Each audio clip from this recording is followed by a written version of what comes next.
ಜಾಮೀನು ರದ್ದು ಬೆನ್ನಲ್ಲೇ ಪವಿತ್ರ ಗೌಡ ಕಣ್ಣೀರು ಹಾಕಿದ್ದಾರೆ. ಹೊರಗಡೆ ಹೋಗಲಿಕ್ಕೆ ರೆಡಿಯಾಗಿ ಬಂದಿದ್ದಂಥ ಪವಿತ್ರ ಗೌಡ ಭಾವುಕರಾಗಿದ್ದಾರೆ. ರೆಡ್ ಕಾರ್ಪೆಟ್ಗೆ ಹೋಗಬೇಕು ಅಂತ ಹೇಳಿ ಅವರ ಸ್ಟುಡಿಯೋ ಅದು, ಅಲ್ಲಿಗೆ ಹೋಗಬೇಕು ಅಂತ ಹೇಳಿ ಆಕೆ ಸಿದ್ಧತೆ ಮಾಡಿಕೊಂಡಿದ್ಲು. ಆದರೆ ಯಾವಾಗ ಸುಪ್ರೀಂ ಕೋರ್ಟ್ ತೀರ್ಪು ಬಂತೋ ಕಣ್ಣೀರಿಟ್ಟಿದ್ದಾರೆ. ಜೈಲಿಗೆ ಹೋಗೋಕ್ಕೂ ಮುನ್ನ ಜವಾಬ್ದಾರಿಯನ್ನು ವಹಿಸಲಿಕ್ಕೆ ಪ್ರಯತ್ನವನ್ನು ಮಾಡ್ತಾ ಇದ್ದಾರೆ. ಕೆಲವು ಕೆಲಸಗಳನ್ನು ಬೇರೆಯವರಿಗೆ ವಹಿಸಬೇಕು ಅಂತ ಹೇಳಿ ರೆಡಿಯಾಗಿದ್ಲು ಪವಿತ್ರ ರೆಡ್ ಕಾರ್ಪೆಟ್ ಎನ್ನುವ ಒಂದು ಸ್ಟುಡಿಯೋ ರನ್ ಮಾಡ್ತಾ ಇದ್ದಾಳೆ. ಆಕೆ ಜೈಲಿನಿಂದ ಆಚೆ ಬಂದ ನಂತರದಲ್ಲಿ ಅದೇ ಕೆಲಸದಲ್ಲಿ ನಿರತರಾಗಿದ್ಲು, ತನ್ನ ಕೆಲಸ ಕಾರ್ಯಗಳಲ್ಲಿ ತೊಡಗಿಕೊಂಡಿದ್ಲು. ಈಗ ಮತ್ತೆ ಜೈಲಿಗೆ ಹೋಗಬೇಕು ಅಂತಂದಾಗ ಅಗೇನ್ ತನ್ನ ಎಲ್ಲ ಕೆಲಸ ಕಾರ್ಯಗಳನ್ನು ಜವಾಬ್ದಾರಿಗಳನ್ನು ಹಂಚಬೇಕಾಗತ್ತೆ, ವಹಿಸಬೇಕಾಗತ್ತೆ. ಆ ಕುರಿತಂತೆ ಈಗ ಸಿದ್ಧತೆಗಳನ್ನು ಆಕೆ ಮಾಡಿಕೊಳ್ತಾ ಇದ್ದಾಳೆ.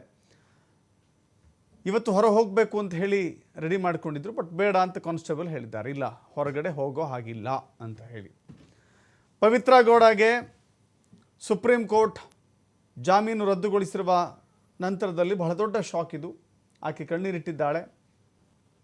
ಹೊರಗಡೆ ಕೆಲಸಕ್ಕೆ ಹೋಗಬೇಕು ಅಂತ ರೆಡಿಯಾಗಿದ್ದಾಗ ಆಕೆ ಮನೆಯೊಳಗೆ ವಾಪಸ್ ಹೋಗಿದ್ದಾಳೆ. ಯಾಕೆ ಅಂತ ಹೇಳಿದ್ರೆ ಪೊಲೀಸರು ಹೇಳಿದ್ದಾರೆ, ನೀವು ಆಚೆ ಹೋಗುವಂಗಿಲ್ಲ, ನಿಮ್ಮ ಜಾಮೀನು ರದ್ದಾಗಿದೆ ಅಂತ.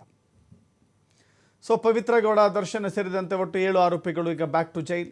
ಪವಿತ್ರ ಗೌಡ ಪರಪ್ಪನ ಅಗ್ರಹಾರಕ್ಕೆ, ದರ್ಶನ್ ಬಳ್ಳಾರಿಗೆ, ಉಳಿದಂಥವರು ಎಲ್ಲೆಲ್ಲಿದ್ದರೋ ಅಲ್ಲಿಗೆ ಬ್ಯಾಕ್ ಟು ಜೈಲ್ ಆಗ್ತಾರೆ. ಅವರ ವಿರುದ್ಧ ಮೇಲ್ಮನವಿ ಸಲ್ಲಿಕೆಯಾಗಿತ್ತು. ಸರ್ಕಾರಿ ಪರ ವಕೀಲರು ವಾದವನ್ನು ಮಂಡಿಸಿದರು. ಆ ವಾದಕ್ಕೆ ಬೆಲೆ ಸಿಕ್ಕಿದೆ. ಅದೆಲ್ಲದಕ್ಕೂ ಮುಖ್ಯವಾದದ್ದು ಅಂತ ಹೇಳಿದ್ರೆ ರೇಣುಕಾಸ್ವಾಮಿ ಕೊಲೆಗೆ ನ್ಯಾಯ ಸಿಕ್ಕಿದೆ. ಯಾವಾಗ ಹೈಕೋರ್ಟ್ನಲ್ಲಿ ಆರೋಗ್ಯದ ಕಾರಣ ಇಟ್ಟುಕೊಂಡು ಬೇರೆ ಬೇರೆ ಕಾರಣಗಳಿಂದಾಗಿ ಜಾಮೀನನ್ನು ಪಡೆದುಕೊಂಡು ಆಚೆ ಬಂದಿದ್ರೋ ಆಗಲೇ ಒಂದು ರೀತಿ ರೇಣುಕಾಸ್ವಾಮಿ ಕೊಲೆಗೆ ನ್ಯಾಯ ಸಿಗೋದಿಲ್ವನೋ ಎನ್ನುವ ಆತಂಕ ಇತ್ತು, ದೂಡ ಇತ್ತು. ಬಟ್ ಅದೆಲ್ಲವೂ ಕೂಡ ಈಗ ನಿವಾರಣೆಯಾದಂಗೆ ಕಾಣಿಸ್ತಾ ಇದೆ. ಕೊನೆಗೂ ಕೂಡ ರೇಣುಕಾಸ್ವಾಮಿ ಕೊಲೆಗೆ ಸದ್ಯಕ್ಕೆ ನ್ಯಾಯ ಸಿಕ್ಕಿದೆ ಅಂತ ಹೇಳಬೇಕಾಗತ್ತೆ. ಯಾಕಂತ ಹೇಳಿದ್ರೆ ಮುಂಬರುವ ದಿನಗಳಲ್ಲಿ ಟ್ರಯಲ್ ಆರಂಭ ಆಗುತ್ತೆ. ಅದು ಕೂಡ 6 ತಿಂಗಳ ಒಳಗಾಗಿಯೇ ಟ್ರಯಲನ್ನು ಮುಗಿಸಬೇಕು ಅಂತ ಹೇಳಿದ್ದಾರೆ.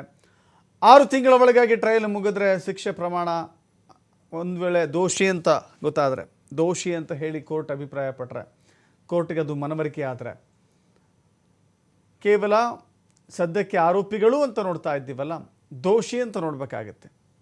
ನಿರ್ದೋಷಿ ಅಂತ ಹೇಳಿದ್ರೆ ಎಲ್ಲರೂ ಕೂಡ ಈ ಪ್ರಕರಣದಿಂದ ಮುಕ್ತಿ ಹೊಂದ್ತಾರೆ. ಕೊಲೆ ಮಾಡಿದ್ದು ಮಾತ್ರವಲ್ಲದೆ ಸಾಕ್ಷ್ಯಗಳನ್ನು ನಾಶಪಡಿಸುವಂಥ ಬಹಳ ದೊಡ್ಡ ಸಂಚು ಇಲ್ಲಿ ಅಡಗಿತ್ತು ಇರೋದು. ಜೊತೆಗೆ ಪೊಲೀಸರು ಕೂಡ ಇನ್ವೆಸ್ಟಿಗೇಷನನ್ನು ಮಾಡಿದರು.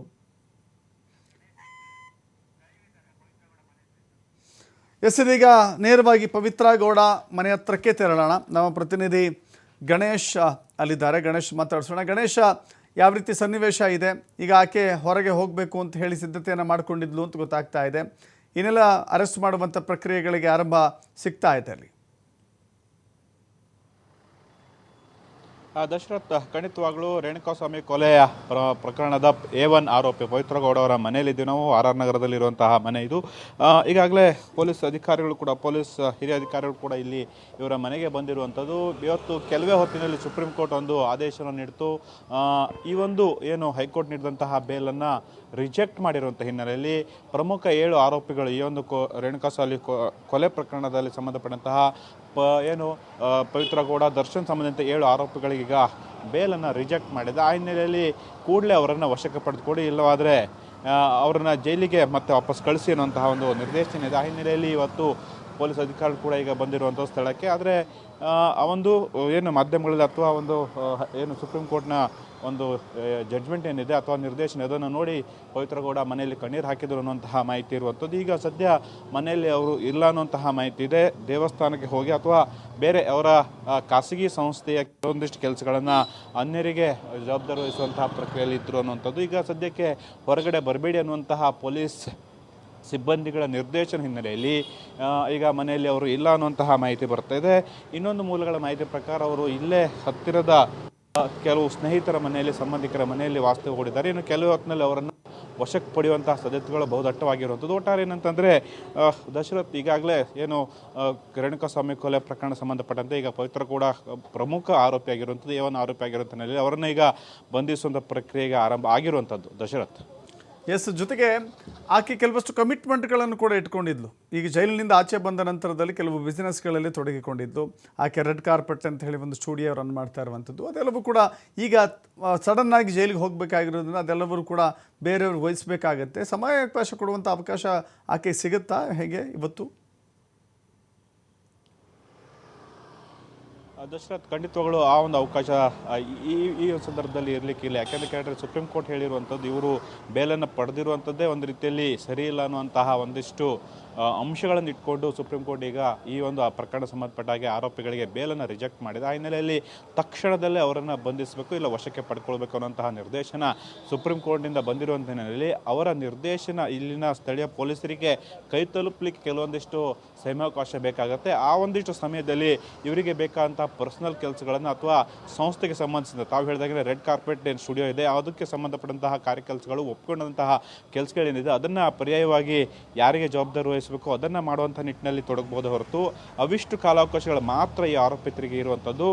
ಹೀಗಾಗಿ ಇದು ಎಷ್ಟೊತ್ತಿಗೆ ಆ ಒಂದು ಸುಪ್ರೀಂ ಕೋರ್ಟ್ನ ಆದೇಶ ಸ್ಥಳೀಯ ಪೊಲೀಸ್ ಠಾಣೆಗಳಿಗೆ ಅಥವಾ ಪೊಲೀಸ್ ಅಧಿಕಾರಿಗಳಿಗೆ ಅಥವಾ ಸಂಬಂಧಪಟ್ಟಂತಹ ಗೃಹ ಇಲಾಖೆಗೆ ಬರುತ್ತೆ. ಅವರ ನಿರ್ದೇಶನ ಮೇರೆಗೆ ತಕ್ಷಣಕ್ಕೆ ಅವರನ್ನು ಟ್ರೇಸ್ ಔಟ್ ಮಾಡುವಂಥದ್ದು, ಆರೋಪಿತರು ಎಲ್ಲಿದ್ದಾರೆ, ಏನು ಯಾವ ಇದರಲ್ಲಿ ಇದ್ದಾರೆ ಅನ್ನೋದನ್ನು ಟ್ರೇಸ್ ಔಟ್ ಮಾಡಿ ಅವರನ್ನು ವಶಕ್ಕೆ ಪಡೆದುಕೊಂಡು ನೇರವಾಗಿ ಪರಪ್ಪನ ಅಗ್ರಹಾರಕ್ಕೆ ಕಳಿಸುವಂಥ ಪ್ರಕ್ರಿಯೆ ಆಗುವಂಥದ್ದು. ಈಗ ಸುಪ್ರೀಂ ಕೋರ್ಟ್ ನಿರ್ದೇಶನ ಮಾಧ್ಯಮಗಳಲ್ಲಿ ಬಂದಿರುವಂಥದ್ದು ನೋಡಿ ಈಗ ಪೊಲೀಸರು ಮನೆ ಹತ್ರ ಬಂದಿದ್ದಾರೆ. ಪವಿತ್ರ ಗೌಡ ಇದ್ದಾರೆ ಅನ್ನುವಂಥ ಮಾಹಿತಿ ಇರುವಂಥದ್ದು. ಕೆಲವೊಂದು ಕಡೆ ಇಲ್ಲ ಅವರು ಬೇರೆ ಕೆಲಸಗಳಲ್ಲಿ ತೊಡಗಿದ್ದಾರೆ ಅಥವಾ ಪರ್ಸನಲ್ ಎಲ್ಲೋ ಖಾಸಗಿ ಸ್ಥಳದಲ್ಲಿ ಇದ್ದಾರೆ ಅನ್ನುವಂತಹ ಮಾಹಿತಿ ಇರುವಂಥದ್ದು. ಹಾಗಾಗಿ ಸ್ಪಷ್ಟವಾಗಿ ಪವಿತ್ರ ಗೌಡ ಇಲ್ಲೇ ಇದ್ದಾರೆ ಅನ್ನುವಂಥದ್ದು ಇನ್ನೂ ಕೂಡ ನಿಖರವಾಗಿಲ್ಲ. ಆದರೆ ಪೊಲೀಸ್ ಅಧಿಕಾರಿಗಳು, ಸ್ಥಳೀಯ ಪೊಲೀಸ್ ಠಾಣೆ ಅಧಿಕಾರಿಗಳು, ಸಿಬ್ಬಂದಿಗಳೀಗ ಇಲ್ಲಿ ಬಂದಿರುವಂಥದ್ದು. ಇಲ್ಲಿ ಯಾವುದೇ ರೀತಿ ಬೇರೆ ರೀತಿಯ ಘಟನಾವಳಿಗಳು ನಡೀಬಾರದು ಅನ್ನೋ ದೃಷ್ಟಿಯಲ್ಲಿ ಒಂದು ಅರೆಸ್ಟ್ ಮಾಡೋ ಪ್ರೊಸೆಸ್ಗೆ ಚಾಲನೆ ನೀಡುವಂಥ ಹಿನ್ನೆಲೆಯಲ್ಲಿ ಆ ಪ್ರಕ್ರಿಯೆ ಪೊಲೀಸ್ ಅಧಿಕಾರಿಗಳು ತೊಡುವಂಥ ಸಾಧ್ಯತೆಗಳು ಇರುವಂಥದ್ದು. ದರ್ಶನ್, ಥ್ಯಾಂಕ್ ಯು ಗಣೇಶ್ ನಿಮ್ಮನ್ನ ಮಾಹಿತಿಗೆ.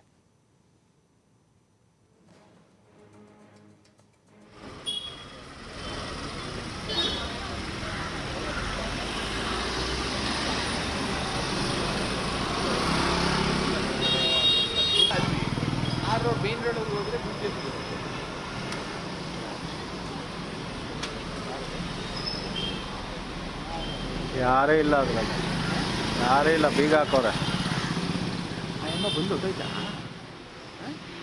ಬೀಗ ಹಾಕೋರೆ, ಯಾರೇ ಇಲ್ಲ.